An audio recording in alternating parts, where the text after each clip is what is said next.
الحمدللہ علی کل حال والصلاة والسلام علی صاحب حسن و جمال اما بعد اعوذ باللہ من الشیطان الرجیم بسم اللہ الرحمن الرحیم محمد الرسول اللہ والذین معه اشداء علی الکفار رحماء بینہم تراہم رکعا سجدا یبتغون فضلا من اللہ ورضوانا صدق اللہ العظیم وصدق رسولہ النبی الکریم ونحن علی ذلک لمن الشاہدین والشاکرین والحمد للہ رب العالمین ان اللہ وملائکتہ یصلون علی النبی یا ایہا الذین آمنوا صلوا علیہ وسلموا تسلیما الصلاۃ والسلام علیک یا رسول اللہ وعلی آلک واصحابک یا سیدی یا حبیب اللہ الصلاۃ والسلام علیک یا سیدی یا نبی اللہ وعلی آلک واصحابک یا سیدی یا نور اللہ اللہم صلی علی سیدنا و مولانا محمد معدن الوجود والکرم وآلہ وصحبہ وبارک وسلم۔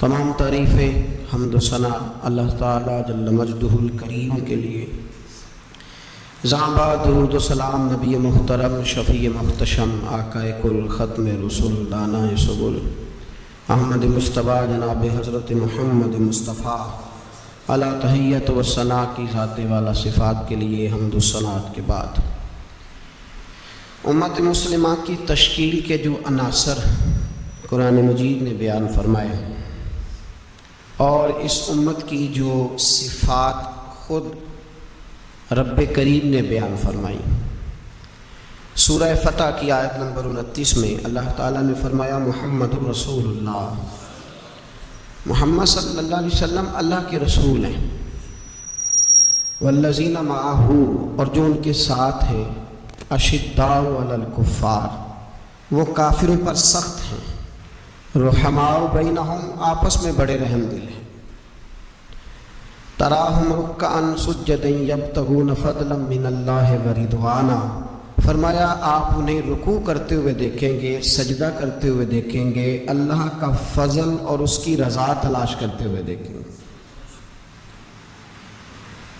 اللہ کریم نے جو صفات بیان کی خاص توجہ کے ساتھ اور تھوڑی سی اس کی گہرائی میں ذرا توجہ فرمائیے گا کہ جو ترتیب قرآن پاک نے عطا فرمائی، فرمایا والذین معہ جو ان کے ساتھ ہے، ان کی پہلی صفت یہ ہے کہ اشداء علی الکفار وہ کافروں پہ سخت ہیں۔ پہلی صفت کیا ہے؟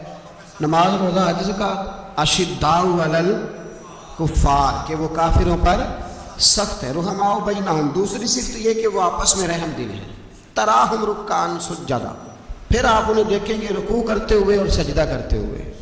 تو نماز کا ذکر تیسرے نمبر پہ آیا، رکوع سجود کا ذکر ایمان کے بعد جو پہلی بات ارشاد فرمائی وہ ہے اشداء علی الکفار کہ وہ کافروں پر سخت ہیں، کافروں پر وہ، یہ پہلی صفت ہے اہل ایمان کی۔ اعلیٰ حضرت فاضل بریلوی رحمۃ اللہ تعالی علیہ ہمیں سبق دیتے ہیں، فرماتے ہیں دشمن احمد پہ شدت کیجیے، دشمن احمد پہ اشداء علی الکفار، دشمن احمد پہ ہلکی پھلکی ان کے ساتھ نفرت نہیں، یہ قرآن مجید کا سبق ہے، دشمن احمد پہ شدت کیجیے، ملحدوں سے کیا مربت کیجیے، جو بے دین ہو جائے وہ مربت کے قابل ہے۔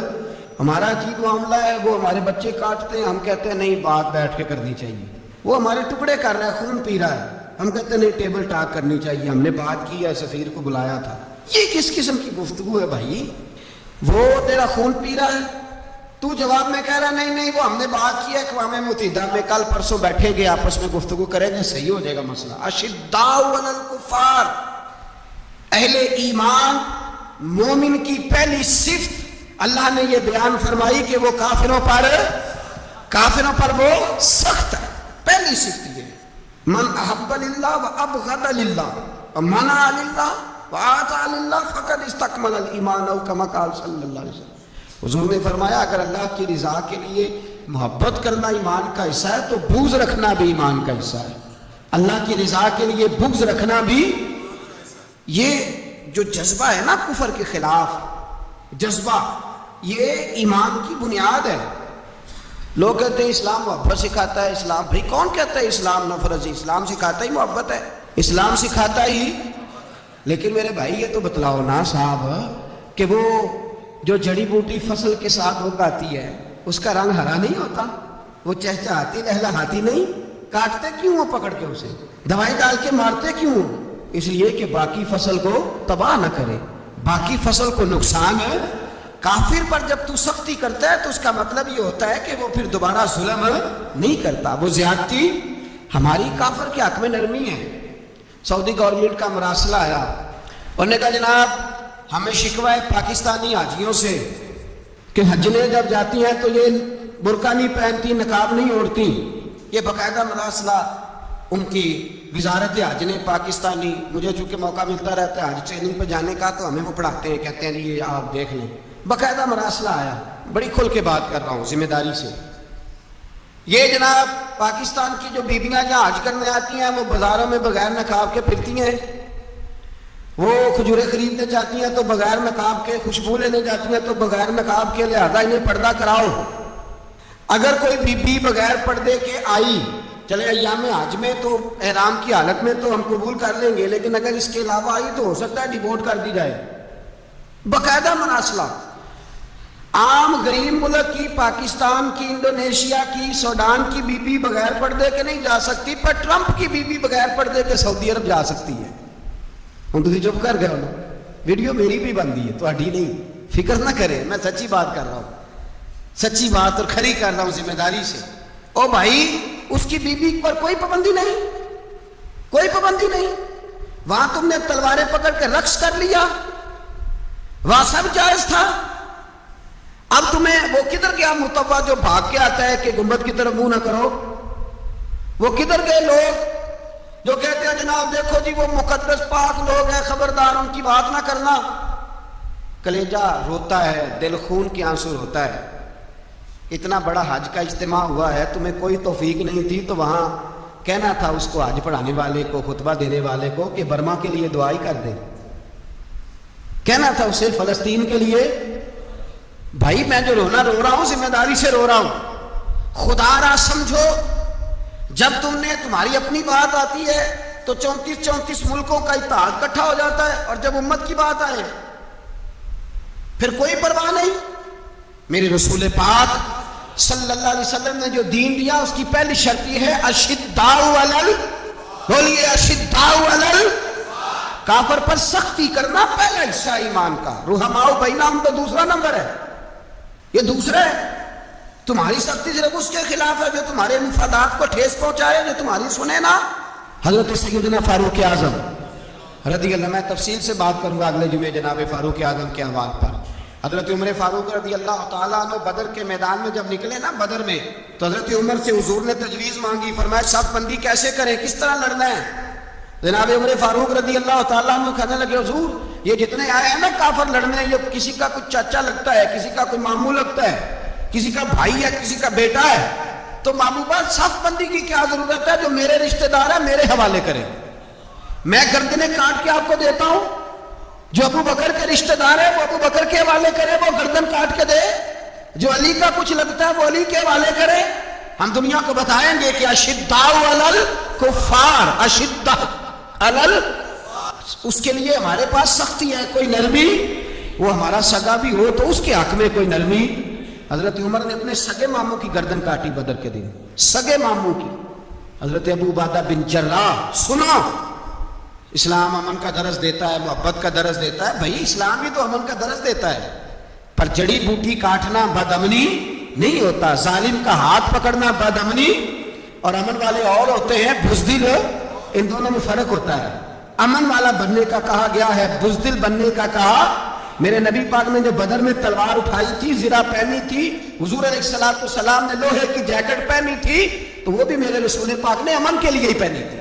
میرے نبی پاک صلی اللہ علیہ وسلم نے احد کے دن جو ہتھیار اٹھائے تھے تو وہ بھی امن کے لیے اٹھائے تھے، وہ بھی امن کے لیے حضور نے ہتھیار اٹھایا تھا۔ ہتھیار اٹھانا بد امنی کی علامت نہیں ہوتا میرے بھائی، یاد رکھو۔ حضرت ابو عبیدہ بن جراح نے میدان بدر کے اندر جب جنگ کا طبل بجا، حالات بگڑے، جناب ابو عبیدہ بن جراح کہتے ہیں تاریخ نے ایک عجیب موڑ پہ مجھے لا کے کھڑا کیا۔ آپ فرماتے ہیں میرے لیے اللہ نے جو آزمائش رکھی وہ سب سے بڑی رکھی۔ فرمانے لگے جب میں میدان میں نکلا تو کافروں نے میرے سامنے جس کو لا کے کھڑا کیا وہ میرا سگا باپ تھا۔ آپ فرماتے ہیں اب مشکل بن گئی، عشق تے اگ دوویں ایک برابر، تے عشق دا سیک بدھیرا، اگ تے ساڑے ککھ تے کانے، تے عشق ساڑے تن میرا، تے اگ دا دارو می تے پانی، کوئی دسے ہے عشق دا دارو کیڑا، بولے شاہ تے کچھ بھی نہیں بچدا جتھے عشق مراندا ڈیرا۔ فرمانے لگے اب میرے لیے سامنے باپ، ادھر بیٹا۔ آپ فرماتے ہیں دو رستے تھے، باپ بچاؤں یا رسول اللہ کا دین بچاؤں۔ ایک منٹ تھا فیصلہ کرنے کے لیے کہ ابا بچے گا یا دین بچے گا، کفر بچے گا یا اسلام بچے گا۔ فرماتے ہیں میں نے منٹ پورا نہیں سوچا، میں نے تلوار اٹھائی، باپ کی گردن کاٹ کے گرائی اور رسول اللہ کا دین بچا لیا۔ باپ کی گردن کٹ کے گری اور نبی پاک کا دین بچ گیا، بچا لیا رسول اللہ کا دین۔ حضرت عمر نے ماموں کو مارا۔ حضرت مصعب ابن عمیر کہتے ہیں تاریخ مجھے بھی لا کے کھڑا کرتی ہے بدر کے میدان میں، تو کفر کا لبادہ اوڑھ کے جب سامنے آیا تو وہ میرا سگا بھائی تھا، سگا بھائی۔ ہزاروں قومیں وجود میں آئیں دہر میں خشک و تر کے رشتے سے، پر ہم نے بنیاد دوستی رکھی یاد خیر البشر کے رشتے سے۔ سگا بھائی کفر کا نمائندہ بن کے سامنے کھڑا ہوا۔ مجھے اکٹھے کھیلنا بھی یاد تھا، مجھے ایک برتن میں روٹی کھانا بھی یاد تھا، ایک ماں سے لوریاں سننا بھی یاد تھا۔ فرماتے ہیں یہ سارا کچھ یاد تھا، پر اسلام کے حق میں دیا ہوا خطبہ جو محمد عربی نے دیا تھا وہ بھی مجھے یاد تھا، مجھے رسول اللہ کی بتائی ہوئی باتیں بھی۔ فرماتے ہیں میں سارا کچھ بھول گیا، پر مجھے اپنے رسول کا پڑھایا ہوا سبق نہیں بولا، وہ مجھے یاد رہا۔ میں نے پھر سگے بھائی کی گردن کاٹی اور میں نے وہ گردن کاٹ کے حضور کے پاس پیش کی، اور میں نے دنیا کو بتایا کہ ہمارے لیے اصل وہ ہے جو ہمارے رسول ہمیں ہو کر ارشاد فرماتے ہیں۔ یہ رشتے ہمارے لیے اصل ہمارے لیے اچھے تعلقات ہیں۔ کون سے اچھے تعلقات؟ کون سے اچھے تعلقات؟ میرا ایک دوست مجھے کہنے لگا امریکہ تو پیار ہی بڑا کرتا ہے ہم سے۔ میں نے کہا بالکل، عیسائی بھی بڑا پیار کرتا ہے بکرے سے، بڑا پیار ہوتا ہے۔ آپ جو قربانی کے بکرے لائے تھے آپ کو پیار نہیں تھا؟ ذبح کرنے سے پہلے اس کو پانی بھی پلایا، چارہ بھی کھلایا، غسل بھی کرایا، پر آخر میں کیا کیا؟ بولے نا جی، یہ والا پیار کرتا ہے امریکہ آپ سے، دیتا ہے کبھی کبھی پیسے، کوئی شک نہیں اس میں۔ وہ کہتا ہے وہاں زلزلہ آیا تو اتنے لاکھ ڈالر دیتا ہوں، فلاں آیا، لیکن وہ والا پیار جو کسائی بکرے سے کرتا ہے، کہتا ہے جب موقع آئے گا تو میں چھری بھی پھیروں گا، اور اپنے وقت پہ آ کے وہ یہ میری مثال یاد رکھ لینا، امریکہ کا پاکستان سے اور مسلمان سے وہ والا پیار ہے جو بکرے کا کسائی سے اور کسائی کا بکرے سے ہوتا ہے۔ وہ چارہ ڈالتا ہے، موٹا کر کے ذبح کرتا ہے، پتلا ذبح کرنے میں اسے لذت نہیں آتی۔ او بھائی یاد رکھو حضرت ابو بکر صدیق رضی اللہ تعالیٰ عنہ، عرب کے لوگ جب جنگ کرتے تھے تو ایک ہاتھ میں ڈھال پکڑتے تھے، ایک ہاتھ میں تلوار پکڑتے تھے، لوہے کی ڈھال۔ جب دشمن حملہ کرتا تھا تو ڈھال آگے کرتے تھے، وہ کئی دفعہ ٹکرا کے ڈھال سے تلوار گر جاتی تھی۔ حضرت ابو بکر صدیق میدان میں نکلے، بیٹا کافروں کی طرف سے لڑنے آیا، سگا بیٹا، اور میرے مصطفیٰ کریم نے فرمایا اولاد بزدل کر دیتی ہے آدمی کو، پر جب ایمان پختہ ہو تو پھر صحابہ نے اس بزدلی کی بھی پرواہ نہیں کی۔ سگا بیٹا کافر کی جانب سے آیا، حضرت ابو بکر صدیق نے تلوار سے حملہ کیا، بیٹے نے ڈھال آگے کی۔ جب صاحبزادے نے ڈھال آگے کی نا تو حضرت ابو بکر کی تلوار لوہے کی ڈھال سے ٹکرائی، تلوار گر گئی۔ اب حضرت ابو بکر میں ہتے ہو گئے، صاحبزادے نے اٹھائی تلوار، کہتا جب میں مارنے لگا تو خیال آیا گھر تو میرا اجڑے گا نا، باپ تو میرا ہی ہے نا۔ صاحبزادے کہتے ہیں میں ابو بکر صدیق کو چھوڑ کے چلا گیا، بعد میں مسلمان ہو گئے، کلمہ پڑھ لیا۔ ایک دن گھر میں بیٹھے تھے تو بات شروع ہو گئی، صاحبزادے کہنے لگے ابا جی وہ یاد ہے نا جب میری ڈھال سے آپ کی تلوار ٹکرائی تھی اور تلوار گر گئی تھی تو میں نے آپ کو باپ سمجھ کے چھوڑ دیا، میرا ہی گھر اجڑنا تھا باپ سمجھ کے۔ جناب صدیق اکبر رضی اللہ تعالیٰ عنہ صاحب ابن شام نے لکھا ہے کہ اپنی سرین پر 2 دفعہ ہاتھ مارا، 2 دفعہ کہنے لگے بیٹے تو اس وقت کافر تھا, تو نے مجھے چھوڑ دیا, میں جب واپس پلٹا تھا نا اسی دن اسی لمحے تو میرے دل میں خیال تھا کہ بیٹے نے تو چھوڑ دیا ہے, لیکن اگر بیٹا یوں میری تلوار کے نیچے آتا میں بیٹا سمجھ کے معاف نہ کرتا, کفر کا نمائندہ سمجھ کے قتل کر دیتا. اس لیے کہ میری نظر میں اگر کوئی اہمیت ہے تو رسول اللہ کے فرمان کی اہمیت ہے. باپ بیٹے اولاد کی کوئی اہمیت ہے؟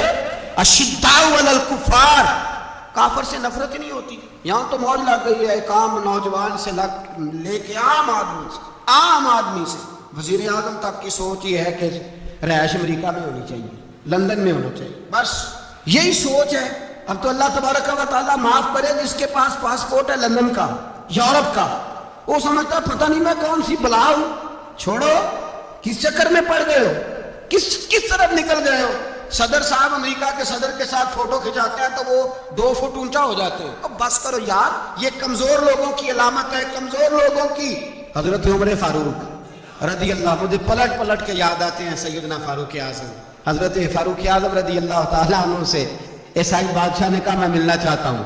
آپ فرمانے لگے ٹائم نہیں, جو تجھے ملنا ہے وہ مدینے کے غریبوں کو نہ ملوں گا, وہ رسول اللہ کے نوکروں کو نہیں ملوں گا, تجھے مل کے کیا کرنا ہے. میں انہیں ملوں گا جن کے لبوں پہ رسول اللہ کا درود جاری ہے, جو مصطفیٰ سے پیار کرتے ہیں. مجھے تجھ سے ملنے کی کوئی ضرورت ہے. ہمارے ہاں وہ نفرت نہیں کفر کے لیے جو مسلمان کے دل میں ہونی چاہیے, وہ مزاج ہی نہیں ہمارا, وہ شعور ہی نہیں. ہم جب بھی اتحاد کرتے ہیں کافر سے اتحاد کر کے اپنے ہی بھائی کو مارنے لگتے ہیں. وہ جی لڑائی ہو رہی تھی, بھائی کا بھائی سے اختلاف نہیں ہوتا گھر کے اندر, پھر وہ دشمنوں کو بلا کے لاتا ہے کہ میرے بھائی کو مارو. ایسا ہوا ہے کبھی؟ اگر آپس میں اسلامی ممالک کا اختلاف ہے بھی تو کافر کو لاؤ گے مارنے کے لیے, کافر کو لاؤ گے. اور یہاں ایک آدمی قید ہوا تھا امریکہ کا, پوری دنیا کو مصیبت پڑ گئی تھی. سمجھ آ رہی ہے؟ نام لینے کی ضرورت تو نہیں, باقی سمجھ آ رہی ہے آپ حضرات. ایک آدمی قید ہوا تھا اور انسانی حقوق کی تنظیمیں اور ہمارے اپنے اندر سے بڑے بڑے, میں روشن خیالی, میں روغن خیال کہتا ہوں ان لوگوں, بڑے بڑے روغن خیال اٹھ کے کھڑے ہو گئے, جی انسانی حقوق کی بات کرو, جی ایسے ہو گیا, جی ویسے ہو گیا. لے گئے بندہ چھڑا کے. یہاں روز خون کی ندیاں بہتی ہیں. اقوام متحدہ جس سے مسلمان بھیک مانگتے پھرتے ہیں کہ مسلمانوں پہ مظالم بند کراؤ, اقوام متحدہ نے کہہ دیا کہ دنیا کی مظلوم ترین اقلیت کا نام برما کے مسلمان ہیں. اقوام متحدہ نے رپورٹ دے دی, پھر مر نہیں گئے سارے اسلامی حکمران شرم اور غیرت کے ساتھ کسی گھڑے میں دفن نہیں ہو گئے؟ تمہیں للکار کے انہوں نے کہا کہ یہ سب سے مظلوم ہیں, ان کا کچھ کرو. چند دن پہلے یہاں ننکانہ صاحب بے احسانیوں نے جلوس نکال کے کہا مسلمانوں شرم کرو, ان کی مدد کرو. پوپ بول پڑا, پوپ احسانیوں کہا کہ مسلمانوں کہاں ہو, کدھر ہو تم, ان کی مدد کرو, نکلو, ظلم ہو رہا ہے. پوری دنیا چیخی. آپ کے ملک میں آ کے امریکہ ڈرون حملے کر جائے تو آپ کی وزارت داخلہ کو بعد میں ہوش آتا ہو, ہمیں تو پتہ نہیں چلا, ہم تو سوئے ہوئے تھے, وہ حملہ کر گیا. اور عالمی قوانین کی مخالفت کر کے برما کی حکومت کہتی ہے کسی صحافی کو بھی ہم اندر نہیں جانے دیں گے, ہمارا ذاتی معاملہ. ایسے بے شرم لوگوں کو اپنا نمائندہ بناتے ہو, جنہیں ہوش تک نہیں اس بات کی. ہم نے کلمہ پڑھا ہوا ہے نبی پاک صلی اللہ علیہ وسلم کا, میرے رسول پاک سید عالم نور مجسم صلی اللہ علیہ وسلم نے جو لوگ تیار فرمائے. نیند تو نہیں آ رہی آپ حضرات؟ نبی پاک نے جو لوگ تیار فرمائے, حضرت کعب بن مالک رضی اللہ تعالیٰ, حضور نے فرمایا چلو تبوک پہ میرے ساتھ, سارے چلو, سب تیار ہو گئے. حضرت کعب بن مالک فرماتے ہیں مجھے گھوڑا بڑا دوڑانا آتا تھا, نیزہ بڑا چلانا آتا تھا, تلوار کا میں بڑا دھنی تھا, میں مالدار بھی تھا, میرے پاس بڑی وسائل تھے. حضور چلے گئے تو میں نے, یہ بخاری ہے, فرماتے ہیں میں نے سوچا کہ میں چلا جاؤں گا, کل میں گھوڑا دوڑاؤں گا, میں نے پیچھے پہنچ جانا, پرسوں چلا جاؤں گا, ترسوں بس سستی ہو گئی, نہ جا سکا. فرماتے ہیں وقت بیت گیا, حضور چلے گئے, آج جاتا ہوں کل چاہتا ہوں, اسی میں حالات سارے گزر گئے, حتیٰ کہ اللہ کے رسول واپس آ گئے. فرماتے ہیں کچھ بوڑھے تھے جو نہ جا سکے, اور کچھ منافق تھے جو حضور کے ساتھ جہاد پہ نہ جا سکے. آپ فرماتے ہیں میں جوان بھی تھا, تیر انداز بھی تھا, اور دنیا عرب سارا جانتا تھا کہ مالدار بھی ہے, اللہ تعالیٰ کی دی ہوئی بڑی نعمتیں تھیں. میں نہ گیا اور ہو غلطی گئی, سستی گئی. فرماتے ہیں حضور مدینے میں آئے, جب مسجد نبی میں بیٹھے تو منافق آ کے بہانے کرنے لگے. کوئی کہنے لگا بچی بڑی بیمار تھی, کوئی کہنے لگا حضور کل ہی صحیح ہوا ہوں. فرماتے ہیں مجھے بھی پتا تھا, اور پتا مصطفیٰ کو بھی تھا جھوٹ بول رہے ہیں, حضور کو پتا تھا, پر وہ بہانے کرتے, حضور کو بول کرتے میں چلو جاؤ. کہا فرماتے ہیں ایک منٹ کے لیے مجھے بھی وسوسہ آیا کہ کوئی بہانہ نہ کر دوں. لیکن پھر میں نے سوچا بہانہ کس کے سامنے کروں جسے اللہ تبارک و تعالیٰ نے نبوت کی آنکھ عطا فرمائی ہوئی ہے. اس محبوب کے سامنے بہانہ. اس خیال آیا مسلمان نیک و بد پہچان جاتے ہیں, محمد آدمی کے دل کی باتیں جان جاتے ہیں. کدھر بہانہ کروں؟ حضور کو تو سارا پتہ ہے. فرماتے میں گیا, حضور نے پوچھا کیوں نہیں آئے, اور پوچھا بھی مسکرا کے, کیوں نہیں آیا, مسکرا کے پوچھا. فرماتے میں نے سچ سچ بولا. میں نے کہا یا رسول اللہ سستی ہو گئی, حضور غلطی ہو گئی. جو بہانے لگا رہے تھے ان کو آزادی مل گئی, اور مکتب عشق کا دستور نرالا دیکھا. اس کو چھٹی نہ ملی جس نے سبق یاد کیا. فرماتے ہیں ان کو چھٹی مل گئی. میں نے کہا حضور غلطی ہو گئی. تو نبی پاک نے فرمایا اس سے کوئی بندہ کلام نہ کرے, خبردار میرے ساتھ بھی گفتگو نہ کرنا. حضرت کعب بن مالک فرماتے ہیں میرا چچا زاد بھائی, خالہ زاد بھائی سارے رہتے تھے. میں کسی کو سلام لیتا تو کوئی جواب بھی نہیں دیتا. فرماتے ہیں میں مسجد میں نماز پڑھنے آتا, پر صحابہ کرام کو حضور نے منع کر دیا تو مدینے کی گلیاں بھی ناآشنا ہو گئی. فرماتے ہیں مجھے یوں لگتا تھا کہ مدینے کے در و دیوار بھی مجھ سے کلام نہیں کرتے. میں وہاں دعا منگیا کرو سنگیوں کتے مرشد نہ گھس جاتے, اے جنہاں دے پیر رس جاندے او جیوندے ہی مرے رہتے. کہا اس طرح لگا کہ جیسے حالات بگڑ گئے سارے میرے حق میں. آپ فرماتے ہیں میں مسجد میں آ کے بیٹھتا تو جب مجھے پتا تھا میں جب آنکھیں ادھر کرتا تو حضور مجھے دیکھتے, اور جب میں نبی پاک کو دیکھتا تو حضور چہرہ پھیر لیتے. بول پڑے خواجہ غلام فرید صاحب, کہنے لگے میں ویکھاں تو میرا یار نہ ویکھے, جے میں نہ ویکھاں تو ویکھے. ایڈے نصیب کتھوں تتڑی دے او میرے وچ ویکھن دے ویکھے.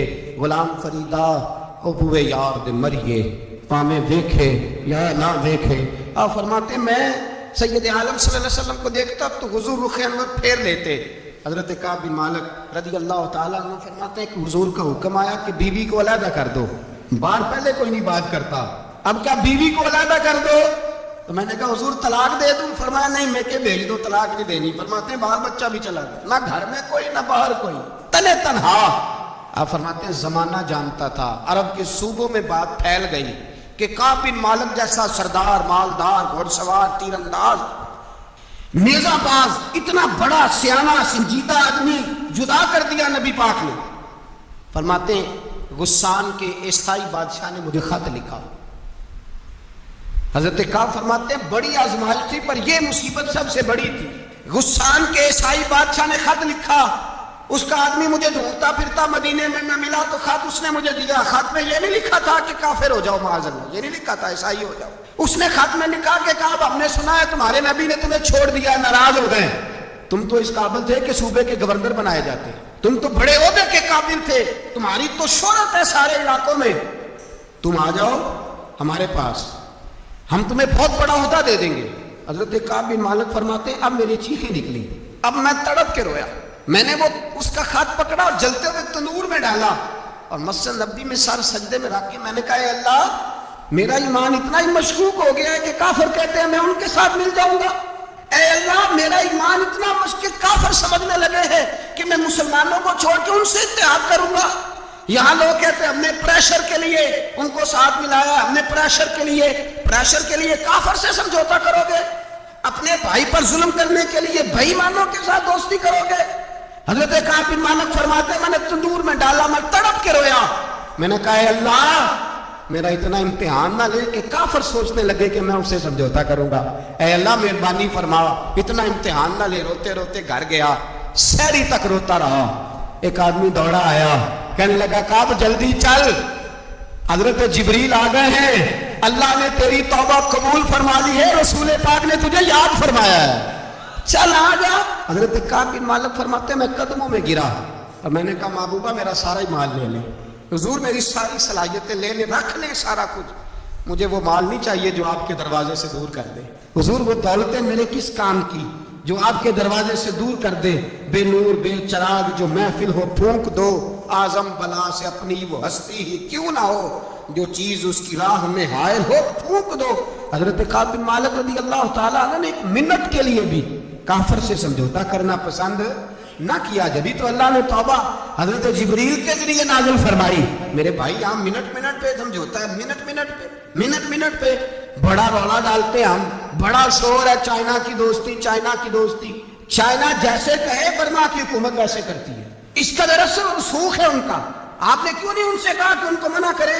میں چائنا کی بات نہیں چھیڑنا چاہتا، ورنہ میں اس پر بھی کچھ باتیں عرض کروں کہ وہ جو آپ کے ان ساتھ ان کی دوستی ہے اس کا پس منظر کیا ہے۔ یہ تو چائنا میں بسنے والوں سے پوچھو نا، جہاں مسجد بنانا بڑا مشکل ہے، جہاں نماز پڑھنا روزہ رکھنا بڑا مشکل ہے، کاہے کی دوستی، کس طرح کی دوستی؟ قرآن مجید نے بیان کر دیا کافر تم سے راضی نہیں ہو سکتا حتی تتبع ملتہم، جب تک تم ان کے دین کی پیروی نہ کرو۔ اتنی دیر کافر راضی ہو سکتا تو مسلمان کیسے راضی ہو جاتا ہے؟ بھائی میرے مصطفیٰ کریم سید عالم صلی اللہ علیہ وسلم کی امت کے جو اجزاء ترکیبی جو بنائے امت قرآن نے بیان فرمائے، ان میں پہلا یہ ہے کہ اشداء علی الکفار، مسلمان کافر پر سخت ہوتا ہے، اور دوسرے نمبر پہ فرمایا رحماء بینہم، آپس میں رحم دل، آپس میں۔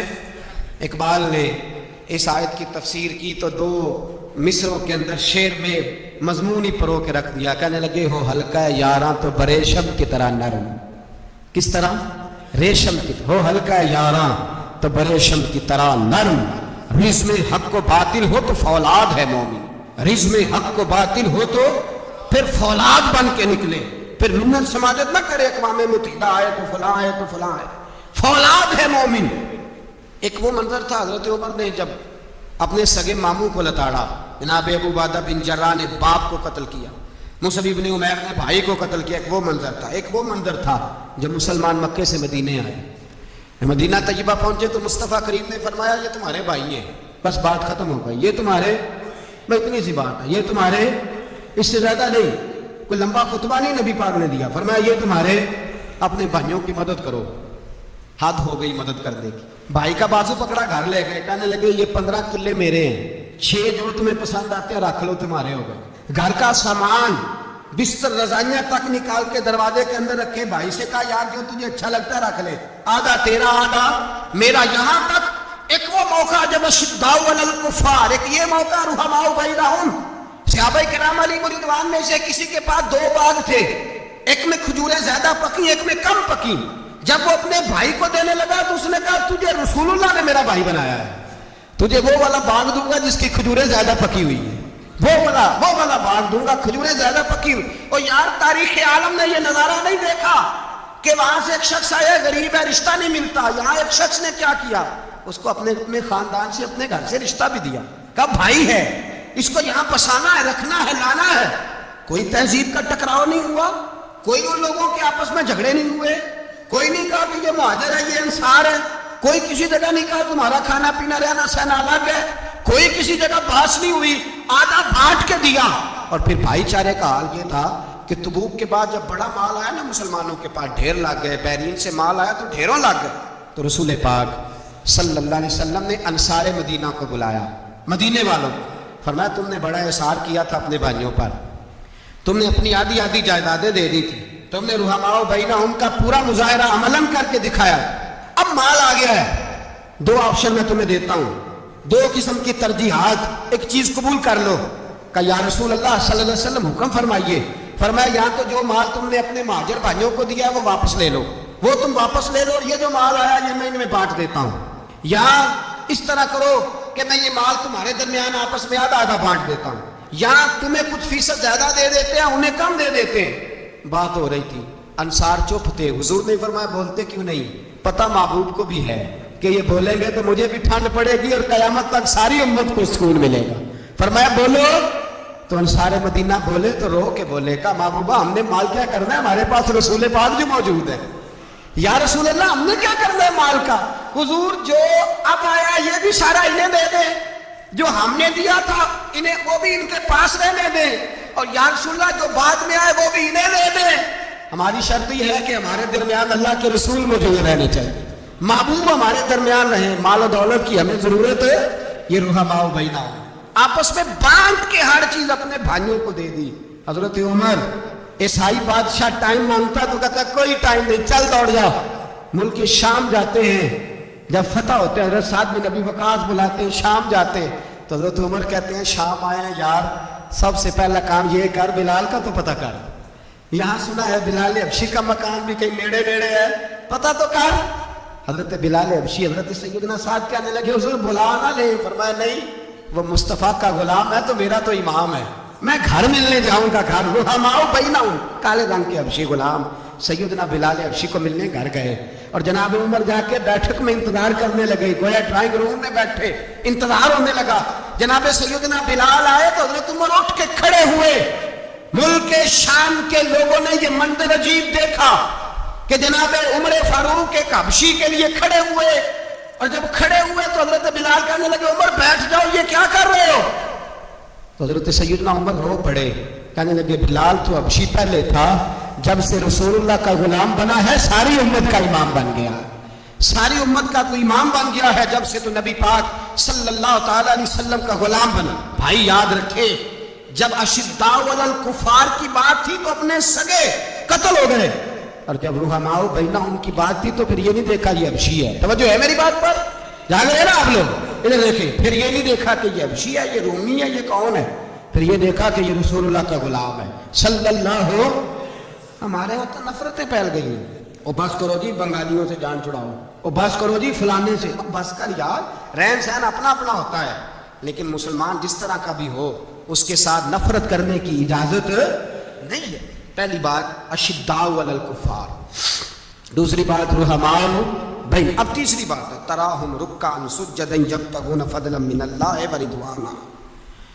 میں نے جو شروع میں بات کی تھی نا کہ اگر خانہ کعبہ میں 40-50 لاکھ حاجی مل کے دعائی مانگ لیتا مل کے تو کمال ہو جاتا۔ حضرت ابوبکر صدیق رضی اللہ تعالیٰ عنہ سے کسی نے پوچھا تھا بدر میں فتح کیسے ہوئی؟ اب بھی مسلمان کہتے ہیں نہیں جی کیسے لڑیں گے جی، ہمیں اپنا بڑا مسئلہ ہے۔ یہ کمزور لوگوں کی باتیں، کمزور جو خدا والے ہوتے ہیں ان کی یہ سوچ نہیں ہوتی، یہ آرزو کرم اور میں آپ سے کروں، یہ بھیک اس کو جی دیے جس کا خدا نہ ہو۔ یہ کمزور لوگ ہیں، نہیں کہتے نہیں کیسے ہوگا، کس طرح ہوگا، جن کو پتا ہو کہ ہماری غیبی طاقت ہے ہماری۔ حضرت ابوبکر صدیق رضی اللہ تعالیٰ پوچھا جناب بدر میں کیسے جیت گئے؟ تلواریں زیادہ تھی، نیزیں زیادہ تھے، یا آپ کو جاسوسی زیادہ تھی، پتہ زیادہ تھا کہ یوں قابو آئیں گے کافر؟ تو ابوبکر صدیق فرمانے لگے نہ نیزوں سے جیتے نہ تلواروں سے جیتے، ہم جو بدر میں جیتے ہیں تو مصطفیٰ کی نمازوں سے جیتے ہیں، ہمیں جو بدر میں کامیابی ملی تو رسول اللہ کی دعاؤں کی برکت سے ملی۔ فرمانے لگے کافر ساری رات شرابیں پیتے رہے، ساری رات وہ ناچ گانے میں مصروف رہے، اور میں حضور کے خیمے میں موجود تھا، نبی پاک ساری رات نماز پڑھتے رہے، ساری رات حضور نماز پڑھتے رہے، ساری رات اللہ سے دعا کرتے رہے۔ فرمایا صبح جو کامیابی ملی تو یہ مصطفیٰ کی نمازوں کی برکت سے ملی۔ ایک بزرگ کی میں بات سن رہا تھا، وہ کہہ رہے تھے اب نمازیں عبادتیں ریاضتیں بعد میں کرنا، پہلے جہاد کرو۔ کہہ رہے تھے اب نکل کر خانقاہوں سے ادا کا رسم شبیری، عبادتیں ریاضتیں تلاوتیں درود بعد میں ہوگا، پہلے جہاد۔ تو میں نے کہا صاحب عبادتیں تلاوتیں درود ہو کہاں رہا ہے، پہلے وہ جگہ تو بتائیں۔ خانقاہوں پہ تو عرس ہو رہا ہے، سال کے بعد ڈھول لگ رہا ہے۔ وہ جو زمانہ تھا نا کہ خانقاہ شریف پہ شام تک قرآن مجید ختم ہوگا، فجر کے بعد 50,000 درود پڑھا جائے گا، وہاں لوگ آئے ہیں تو وہاں ذکر کرتے کرتے لوگ اس قدر مست ہوئے کہ انہیں ہوش ہی نہیں کہاں کے کہاں گئے، وہ تو دور ختم ہو گیا۔ اب کہاں ہے خانقاہ میں؟ اب تو نظر میں یاد رہ گئی، ختم شریف رہ گیا، عرس پاک رہ گیا، باقی تو معاملہ ختم ہے۔ وہ کہاں گیا معاملہ سارا؟ بھائی دعائیں التجائیں۔ شہاب الدین غوری سے پوچھا جناب فتح کیسے ہوئی؟ کہنے لگے خواجہ معین الدین اجمیری کی دعاؤں کی برکت سے۔ فرماتے ہیں بابا دعا مانگتا تھا، ہم جہاد کرتے تھے، اللہ کامیابی دے دیتا۔ بھائی وہ عبادت، وہ ریاضت، وہ مسلمان جو رات کو اپنے رب کو منا لیا کرتا تھا، وہ اپنی عبادت کے زور پر اللہ تبارک و تعالیٰ کی بارگاہ میں آہوزاری۔ حضور نے فرمایا الدعاء سلاح المومن، دعا مومن کا ہتھیار ہے۔ دعا مومن کا، بول کے بتانا ہے، دعا مومن کا۔ فرمایا مومن یہ ہتھیار چلا سکتا ہے، یہ ہتھیار کافر کے پاس موجود ہے۔ حضرت زید بن حارثہ رضی اللہ تعالیٰ عنہ کو نہ پکڑ کے کچھ کافر ان کو پکڑ کے لے گئے تو ایک درخت کے ساتھ باندھ لیا، کہنے لگے تمہیں قتل کریں گے، حضور کے صحابی ہیں رضی اللہ تعالیٰ۔ جب کافر آپ کو قتل کرنے لگا نا تو انہوں نے درخت کے ساتھ اچھی طریقے سے ٹانگیں باندھ لی، ہاتھ باندھ لیے، گردن باندھ لی، کہنے لگا بلا اپنے رب کو۔ تو حضرت زید رضی اللہ تعالیٰ عنہ فرمانے لگے میں تو شہید ہونے کو تیار تھا، لیکن تو نے آزمانے کا پروگرام بنایا تو ٹھیک ہے، میں پھر بلانے لگا ہوں اپنے رب کی مدد کو۔ اے اللہ مدد فرما۔ اس نے اتنی دیر میں تلوار نیام سے نکال لی، اے اللہ مدد فرما۔ اس نے جب تک دونوں ہاتھوں میں تلوار سانت لی، اے اللہ مدد فرما۔ جب تیسری بار آپ نے یہ کہا تو اس نے تلوار اٹھائی، کہا اللہ مدد فرما۔ حضرت زید رضی اللہ تعالیٰ عنہ کہتا جب چوتھی بار میری زبان سے لفظ نکلے کافر کے ہاتھ میں تلوار تھی پر گردن بھی اس کی کٹ کے نیچے گر گئی کہ گردن کٹ کے اسی وقت نیچے گری. مجھے کسی نے کھولا, نہ مارنے والا نظر آیا, نہ گردن کاٹنے والا نظر آیا, نہ مجھے کھولنے والا. تو میں نے کہا آنے والے تو بتا تو سوئی تو کون ہے؟ تو کہنے لگے میں جبریل امین ہوں, میں جبریل امین ہوں, میں جبریل. مجھے دشمنوں نہ چھیڑو, میرا ہے کوئی جہاں میں. مجھے دشمنوں نہ چھیڑو, میرا ہے کوئی جہاں میں ابھی پکار لوں گا, نہیں دور ہے مدینہ. کہا جب تو نے, اللہ جبریل کہنے لگے جب تو نے پہلی دفعہ کہا نا اللہ مدد فرما, تو میں سدرۃ المنتہا پہ تھا, مجھے حکم ہوا جبریل دیر نہ کرنا. فرماتے ہیں جب دوسری دفعہ تو نے کہا نا اللہ مدد فرما تو میں 7ویں آسمان پہ تھا, اور جب تیسری دفعہ کہا مدد فرما تو میں پہلے آسمان پہ تھا. اور فرمایا جب تو نے کہا چوتھی دفعہ اللہ مدد فرما تو میں تیرے سرانے کھڑا تھا, میں تیرے سرانے. تو بھائی اب تو اجتماعی دعا بھی نہیں رہی ہماری, اب تو یہ والا سوتا بھی. اکبر الآبادی نے کہا تھا مصیبت میں بھی اب یاد خدا ہم کو نہیں آتی, دعا منہ سے نہ نکلی جیبوں سے عرضیاں نکلی. اب بھی ہم کہتے ہیں کریں گے بات, سفیر کو بلائیں گے, ہم نے کہا ہے اس کو, تو مان جائے گا وہ آپ کی بات. وہ بچے کاٹ رہا ہے تو اس کو گھر بلا رہا ہے. ابھی تک ایک اتنا سا سٹینڈ کہ ان کا جو دفتر ہے سفارت خانہ کو بند کر دیا جائے, اتنی بھی توفیق نہیں ہوئی. کہتے ہیں ٹھیک ہے شور شروع ہو رہا ہے بس چپ کر دیں گے سارے. خدا را خواب غفلت سے اٹھو, بیداری حاصل کرو, اور کچھ نہیں ہو سکتا تو کھول کے دعا تو مانگو ان کے لیے دعا تو مانگو. اللہ بڑا کریم ہے, وہ جب مدد کرنے پہ آتا ہے تو پھر بڑے بڑے کافروں کے مقابلے میں اپنے بندوں کی مدد فرماتا ہے. اور میں یہ پیغام دینا چاہتا ہوں عالم کفر کو بھی, یاد رکھے رب کریم جب مدد کرنے پہ آئے تو اکیلے حضرت ابراہیم اور ایک طرف پوری ملت ہو تو اللہ اپنے خلیل کو بچا لیا کرتا ہے. رب کریم کی رحمت کاملہ جب فیصلہ کر لیتی ہے تو پھر نمرود جیسے سپر پاور طاقت کو رب کریم مچھر سے مروا دیا کرتا ہے. اللہ تبارک و تعالیٰ, یہ تو مسلمان کا دعا والا سوتا ہے, وہ نکل کر خانقاہوں سے ادا کر رسم شبیری. یہ تو تب ہوگا جب خانقاہ کے اندر کوئی ذکر فکر عبادت ہو رہی ہو, اور جب وہاں حال ہی کوئی نہیں, وہاں تو رقص و سرور ہے, وہاں تو بس جھوٹی تعریفیں ہیں, ہر آدمی نے ایک بندہ ساتھ رکھا ہوا ہے تعریفیں کرنے کرانے والا, تو معاملہ یہ اور ہو گیا ہے. میرے بھائی عبادت کی لذت حضرت سیدنا عمر فاروق, سب بولیے رضی اللہ تعالی. حضرت عمر فاروق رضی اللہ تعالیٰ عنہ کا مبارک زمانہ ہے. حضرت عمر نے فوج بھیجی ایران کے حکمران کے ساتھ جہاد کرنے. ایران کے بادشاہ نے 2 عیسائی جاسوس بھیجے, کہنے لگا ذرا پتہ تو کرو مسلمانوں کا رات کا طریقہ کیا ہے, میں صاف بندی کراتا ہوں. وہ ساری رات صاف بندی کراتا رہا. 2 جاسوس آئے مسلمانوں کی معلومات کرنے. معلومات کر کے جب واپس گئے تو حضرت عمر فاروق رضی اللہ تعالیٰ عنہ کے سپاہیوں کو دیکھا, غور سے پلٹے تو بادشاہ کہنے لگا کیا حال دیکھ کے آئے ہو؟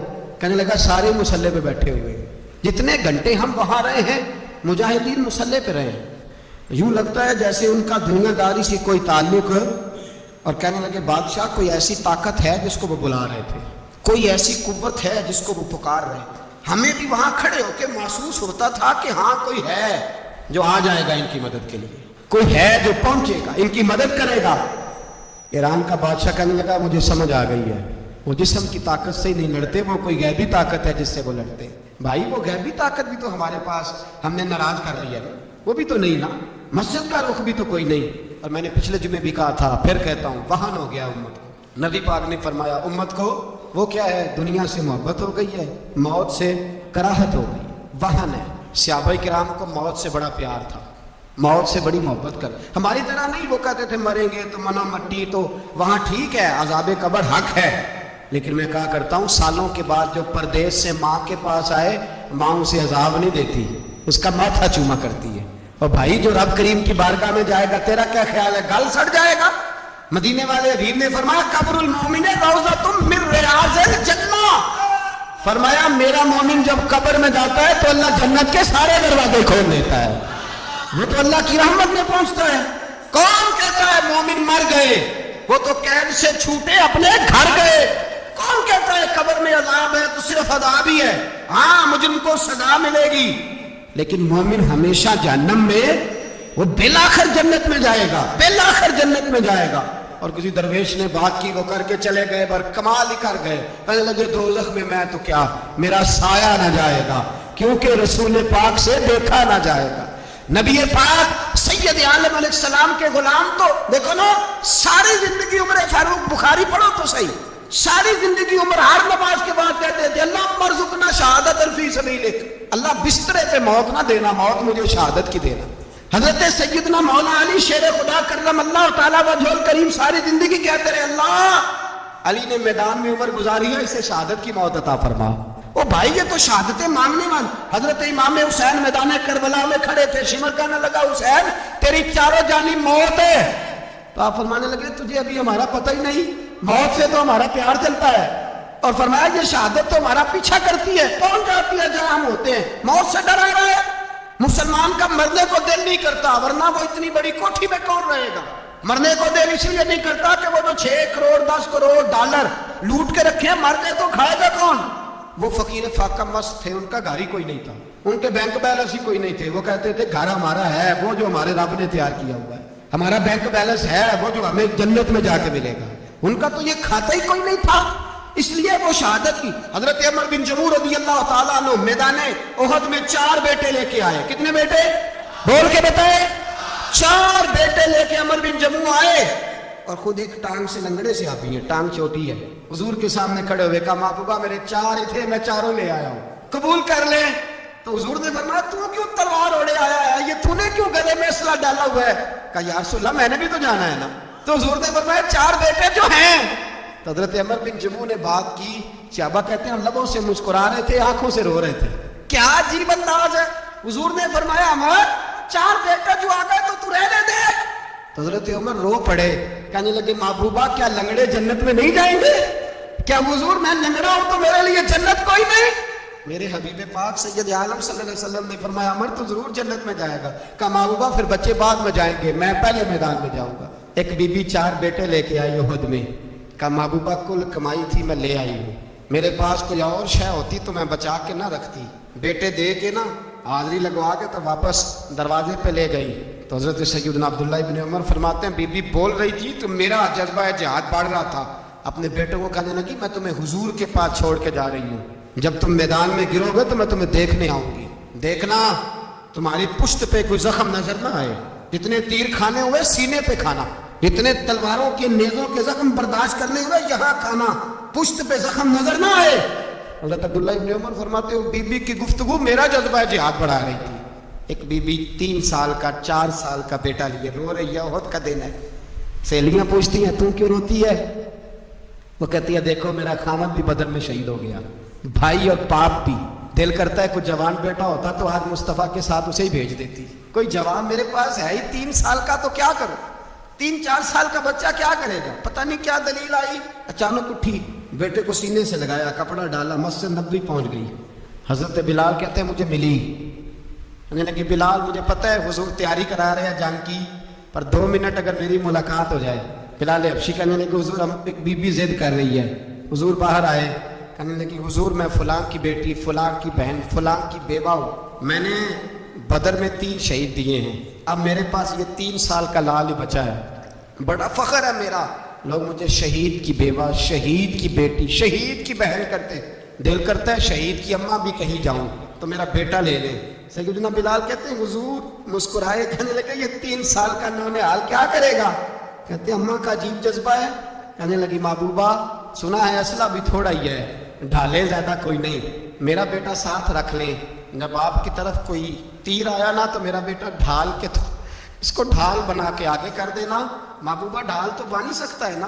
حضرت بلال فرماتے ہیں مصطفیٰ کریم نے فرمایا جا میں نے قبول کیا، قیامت کے دن بیٹا گھر لے جا، جب تیرا نام پکارا جائے گا تو شہید کی اماں کہہ کے پکارا جائے گا، جا تو گھر لے جا۔ کہتے ہیں چلتے چلتے ایک غریبنی اور آ گئی، اتنی سی اٹی بان کی، اتنی سی، بلال حضور سے ملاقات ہو جائے گی۔ نبی پاک آ گئے، کہا محبوبہ یہ غلبہ اسلام میں میرا بھی حصہ ڈال لے۔ حضور نے فرمایا یہ کیا ہے؟ کہنے لگے حضور خامد فوت ہو گیا، اولاد اللہ نے بے نیازی سے دی نہیں، سویرے چرخہ کاٹ کے رزق حلال کھاتی ہوں، میرے پاس نا یہ اتنا سا بان ہے، ایک گھوڑے کی لگام بن جائے گی، محبوبہ حصہ تو ڈال جائے گا نا دین کے لیے، میری قبولیت ہو جائے گی۔ میرے حبیب نے ہاتھ اٹھائے اور دعا مانگی، کہے اللہ جتنا تو میدان کے مجاہدوں کو اجر عطا فرمائے اتنا اس غریبنی کو بھی عطا فرما۔ اتنا اسے بھی دینا. بھائی یہ جذبے تھے، یہ رنگ تھا امت مسلمہ کا، اس لیے کافر گھر میں بیٹھ کے کانپا کرتا تھا. اب اسے پتا ہے یہ اسی والی کار سے نہیں نکل سکتے، اسے پتا ہے کہ ہم نے انہیں بوتل پہ لگا دیا ہے، اب یہ پیپسی مرینڈا اور یہ پی کے کھانے کے ساتھ تو یہ مست رہتے ہیں، اب یہ نہیں نکل سکتے گھر سے. ہم نے انہیں ان چیزوں پہ لگایا ہے جو ان کے وجود کو کھوکھلا کر رہی، اب کیسے میدان میں نکلیں گے؟ وہ اس لیے نہیں ڈرتا کہ وہ تیری آسائشوں، تیری زندگی میں آنے والی سہولتوں سے آشنا ہے. موت بستر پہ بھی آ جاتی ہے، لیکن جس کو میدان میں آتی ہے وہ ساری زندگی زندہ رہتا ہے، وہ ساری زندگی زندہ رہتا ہے. بھائی مرنا تو ہے، لیکن اگر زندگی دین کے کام آئے گی تو امر ہو جاؤ گے، بچ جاؤ. ہمیں رنگ دیا ہے قرآن پاک نے، محمد الرسول اللہ والذین معہ اشداء علی الکفار رحماء بینہم. پہلی بات یہ کہ کافر کے لیے سختی کا جذبہ رکھے، نرمی اتنی دیر جتنی دیر اسے دین کے قریب کرنا ہے، لیکن اگر وہ بغض دکھائے تو اشداء علی الکفار. اور مومن کے حق میں رحماء بینہم.